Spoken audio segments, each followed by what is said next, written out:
নমস্কার বন্ধুরা, মা ও মেয়ের রান্নাবান্নায় আপনাদের জানাই সবাইকে স্বাগত।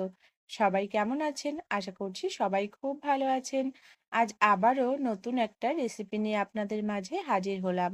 আজকে লাউয়েরই একটা রেসিপি শেয়ার করব। সেই জন্য প্রথমে লাউ জমিতে এলাম। এখানে অনেক বড় বড় দুটো লাউ জমি রয়েছে। আর দেখুন এখানে কত বড় একটা লাউ হয়েছে গাছে। এই লাউটা বীজ রাখা হয়েছে।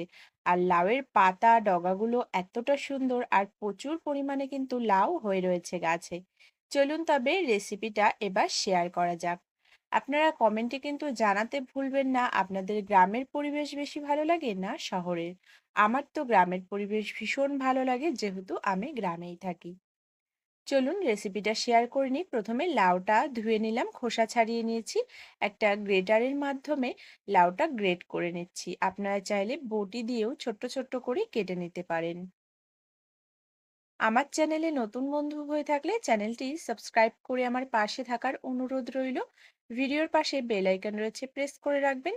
তাহলে যখনই আমি নতুন নতুন রেসিপি শেয়ার করব, সবার প্রথমে আপনার কাছে নোটিফিকেশন পৌঁছে যাবে।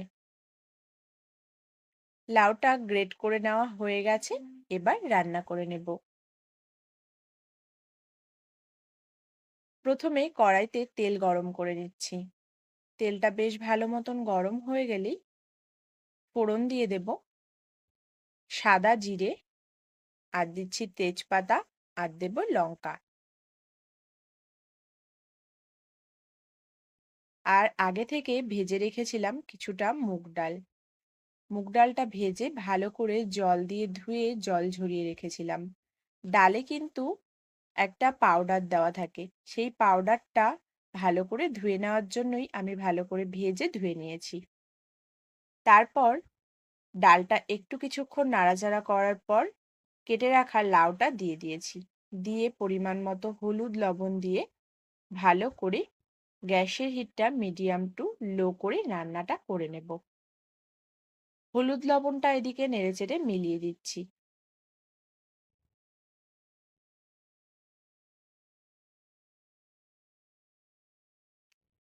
এবার কিছুক্ষণের জন্য ঢাকা দিয়ে দিলাম।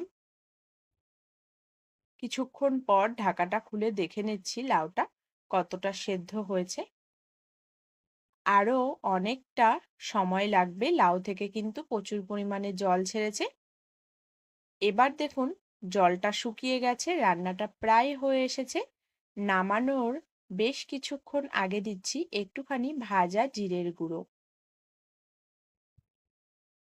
আর সামান্য পরিমাণে চিনি।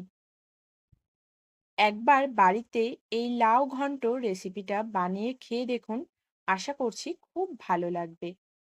সবার শেষে দিয়েছি সামান্য পরিমাণে চালের গুঁড়ো। চালের গুঁড়ো না থাকলে আপনারা আটা ব্যবহার করতে পারেন। আজ এই পর্যন্ত, দেখা হচ্ছে অন্য কোনো রেসিপিতে। ধন্যবাদ।